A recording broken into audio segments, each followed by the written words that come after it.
السلام عليكم ورحمة الله وبركاته.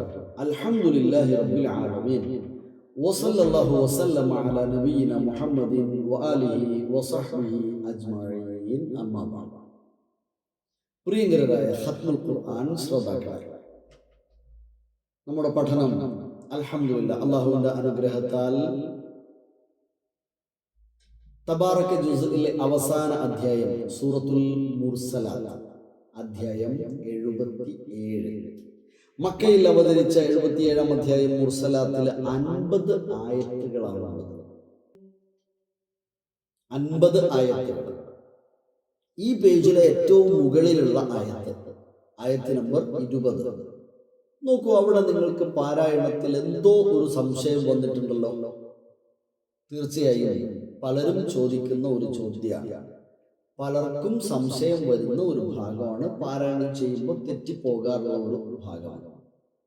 അലം നഖ്ലുഖുകും, ഇതാണ് അതിന്റെ ബേസ്.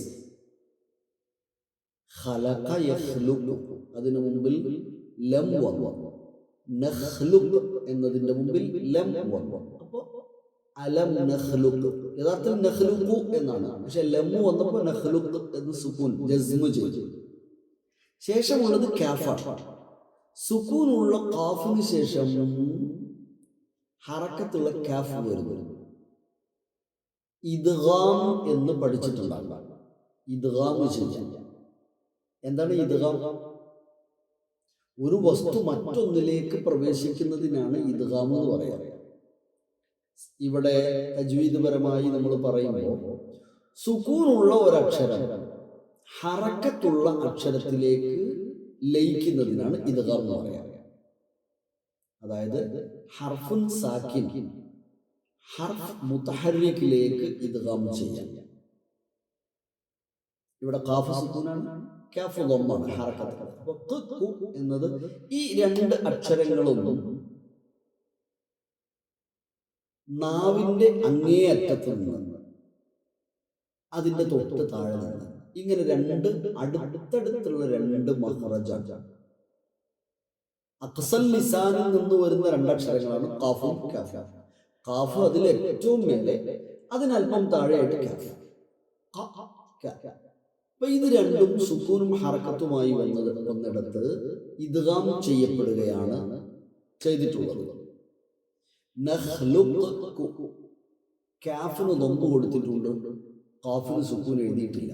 അതിനർത്ഥം നഖ്ലു എന്ന് കഴിഞ്ഞിട്ട് നേരെ ശദ്ദുള്ള കാഫിലേക്ക് കടക്കണം. അലം നഖ്ലുഖും, അലം നഖ്ലുഖും പറഞ്ഞു. മിൻ മാഇൻ മഹീൻ. 2-3 കാര്യങ്ങളാണ്. ഒന്ന് മിൻ കഴിഞ്ഞിട്ട് മാ എന്നുള്ളത് മിമ്മ എന്ന് മണിക്കണം. 2 മാന്ന് കഴിഞ്ഞിട്ട് ഇൻ, ഹംസയാണ്. അതുകൊണ്ട് മുത്തസിലായ മദ് 4-5 ദീർഘം നിർബന്ധമായി വാജിബായി പറയണം. അത് കഴിഞ്ഞിട്ട് പിന്നെ മഹീൻ, മീം തന്നെ. ഇൻ മ, തൻവീന് ശേഷം മീം വന്നു, അവിടെയും മണിക്കണം.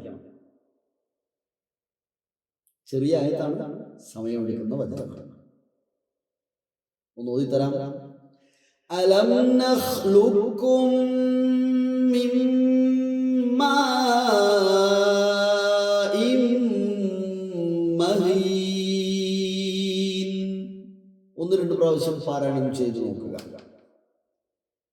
അല്ലാഹു സുബ്ഹാനഹു വ തആല വിശുദ്ധ ഖുർആനിനെ ഭംഗിയായി പാരായണം ചെയ്ത് പഠിക്കാനും വിശുദ്ധ ഖുർആനിലെ അധ്യാപനങ്ങൾക്ക് എതിരാകാതെ ജീവിച്ച് ഇരു ലോകത്തും സന്തോഷവും സമാധാനവും അനുഭവിക്കാൻ കഴിയുന്ന, പ്രത്യേകിച്ച് പരലോകത്ത് ഉന്നതമായ വിജയ സ്ഥാനത്തെത്താൻ കഴിയുന്നവരിൽ നമ്മെ എല്ലാവരെയും ഉൾപ്പെടുത്തി അനുഗ്രഹിക്കട്ടെ.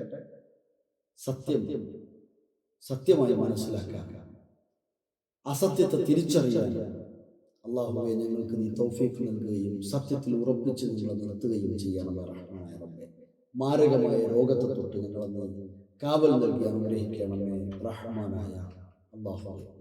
സഹോദരങ്ങളെ, നമ്മൾ ഇനി അടുത്ത ദിവസം ഇൻഷാ അല്ലാഹ് 30-ാമത്തെ ജുസ്ഇലേക്ക് പ്രവേശിക്കുകയാണ്. 78-ാം അധ്യായം സൂറത്തുൽ നബയിൽ വീണ്ടും കാണാം ഇൻഷാ അല്ലാഹ്. അസ്സലാമു അലൈക്കും വറഹ്മത്തുള്ളാഹി.